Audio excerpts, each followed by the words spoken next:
Welcome to this explainer. Today, we're diving into the 3 essential principles for the success of Gayatri worship. What we're unpacking here is a comprehensive summary of the original Hindi book, Gayatri Upasana ki Safalta ki Teen Sharte, by Pandit Sri Ram Sharma Acharya. For decades, spiritual seekers have been asking the exact same question: how do you actually unlock the hidden power of a spiritual practice? Well, today, we are looking at the absolute blueprint for spiritual metamorphosis. We're going to break down the exact, non-negotiable requirements needed to turn a daily, maybe even mundane spiritual routine into a truly life-altering transformation. Now, before we really get into the weeds, I want to be crystal clear about our source material. This content is based on the original Hindi literature by Pandit Sri Ram Sharma Acharya ji. We're ensuring an entirely authentic journey into his 70 years of incredibly dedicated spiritual research. Throughout his entire life, he meticulously analyzed the absolute core elements of Indian culture. He observed exactly what creates a profound, lasting spiritual shift versus what just remains, purely superficial. And today, we get to explore the ultimate distillation of that incredible knowledge. All right, let's take a quick look at our roadmap for today. First, introduction, seed and soil. Second, the science of worship. Third, 3 practical conditions. Fourth, the knowledge aspect.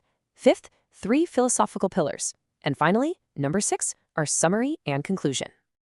Section 1. Introduction, seed and soil. This is the foundational requirement for spiritual growth. So we begin by exploring why the 24-letter Gayatri mantra is considered the absolute seed of Indian spiritual philosophy. It literally contains an entire universe of cosmic knowledge and science.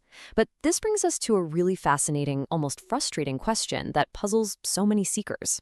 Why do millions of people chant mantras and perform elaborate rituals, yet only a tiny handful ever experience true spiritual miracles?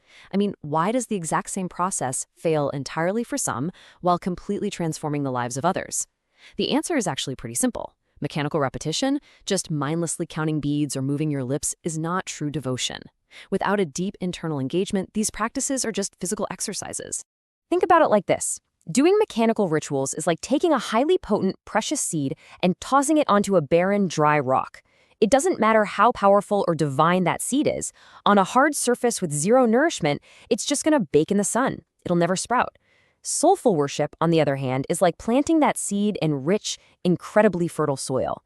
As the original literature clearly states, a seed needs soil, water, and fertilizer to bloom. Just like a master farmer spends days, even weeks, turning the earth and enriching the soil long before they ever drop a seed in the ground, a spiritual seeker just cannot expect divine results without meticulously preparing their own internal state.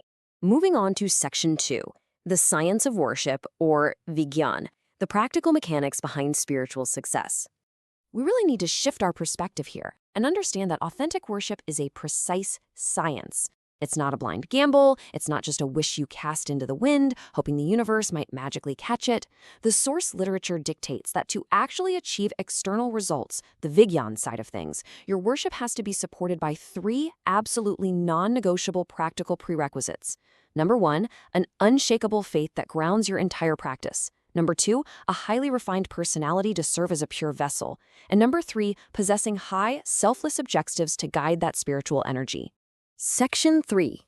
3 practical conditions. Unlocking the power of the mantra.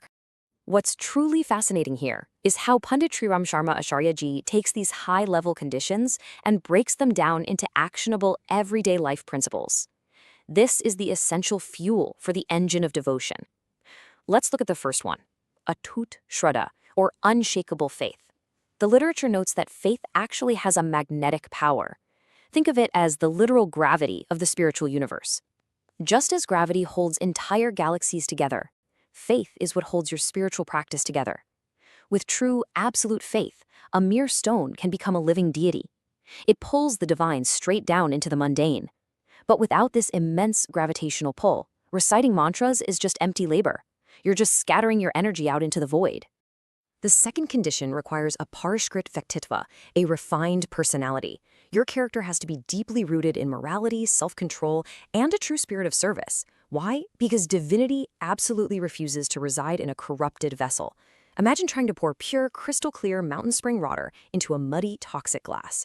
It doesn't matter one bit how pure the water is, the second it touches that dirty glass, it's totally undrinkable. The source text heavily emphasizes that divine forces simply do not assist those with wicked, deceitful, or immoral intentions. You have to clean the glass first. The third practical condition is possessing a uch drishtikon, or high objective. This means you should be actively seeking divine intervention for the broader upliftment of humanity, not just for cheap, selfish, everyday desires. The cosmos aligns itself only with noble intentions. It's like an expert marksman. You need a fully loaded weapon, yes, but you also need precise, calculated aim to hit a distant target. Your worship is the same. It must be aimed at high, selfless objectives to actually hit the mark. Section 4. The knowledge aspect, or gyan, the internal philosophy of the Tripodic Gayatri. Having thoroughly understood the practical science and those external conditions, let's pivot into the gyan, the profound internal philosophy of the Tripada Gayatri. Tripada literally translates to three-legged, or three steps. This is where we move from physical actions to absolute internal awakening. And there's this beautifully seamless relationship here, a perfect mirror, between our external practices and our internal philosophical pillars. The three-legged nature of Gayatri shows us that unshakable faith externally requires a solid foundation of theism internally.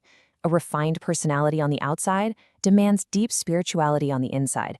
And those high objectives in our actions, they're fueled by a true sense of religiosity or duty within. It's a completely unbreakable connection between your daily actions and your inner soul. Section 5. 3 philosophical pillars: theism, spirituality, and duty. Let's dive deep into these three pillars, because woven seamlessly together, they form the trinity of internal spiritual metamorphosis. We begin with astikta, or theism. Now, this is not just about blindly praying or routinely visiting a place of worship. Not at all. It is the absolute, unshakable belief that an omnipresent and perfectly just God exists. This belief acts as your unfailing internal moral compass. Most importantly, it instills a healthy fear of sin which naturally deters you from wrongdoing. It inspires this total, beautiful surrender of your ego. As the literature so poetically puts it, surrender your will like a river merging into the ocean. Next up is adhyatmikta, or spirituality. This is deeply rooted in complete self-reliance and acute self-awareness. It's the profound realization that heaven and hell reside entirely within your own mind. The literature shares a truly brilliant analogy for this. The musk deer searches outside for the scent that comes from within. Picture this magnificent deer running frantically through a vast forest, desperately chasing this intoxicating fragrance. It exhausts itself searching behind every bush and tree, completely unaware that this divine scent actually originates from a gland in its own navel. We do exactly the same thing, don't we? All our perceived external problems and all our ultimate solutions are actually generated from within ourselves. We absolutely have to look inward to truly refine our circumstances. The final philosophical pillar is dharmikta, or religiosity. And it's vital to understand that this isn't about rigid dogma or blind tradition. It's actually about an unwavering dedication to your duties. True religion is the honest, diligent fulfillment of your responsibilities towards your physical body, your mind, your family, your society, and ultimately, your soul. You are actively tested to keep your body robust, ensure your thoughts remain clean, and relentlessly work to uplift the entire society around you. That active, daily engagement, that's the true essence of dharmikta. Finally, Section 6, Summary and Conclusion, Merging the Science and the Philosophy. As we bring this explainer to a close, let's really synthesize everything we've learned from this incredibly profound text. This is where we merge the outward science with the inward philosophy to discover the true alchemy of spiritual liberation. To summarize this blueprint, the Gayatri mantra is indeed the ultimate seed of Indian spiritual philosophy, packed with limitless cosmic potential. But real success, it requires both the external science, the vigyan, and the internal knowledge, the gyan. Vigyan actively demands unshakable faith, a deeply refined personality, and high, selfless objectives. Gyan deeply demands theism, inner spirituality, and active duty to the world. Without these tightly intertwined conditions, your worship is merely mechanical and will unfortunately remain fruitless. As the text teaches, true worship is a complete metamorphosis of character and action. So the crucial question leaves us here. Will you continue performing mere mechanical rituals, expecting the universe to just magically bend to your whims? Or will you bravely embrace these three essential principles to truly, finally awaken the divine potential within you?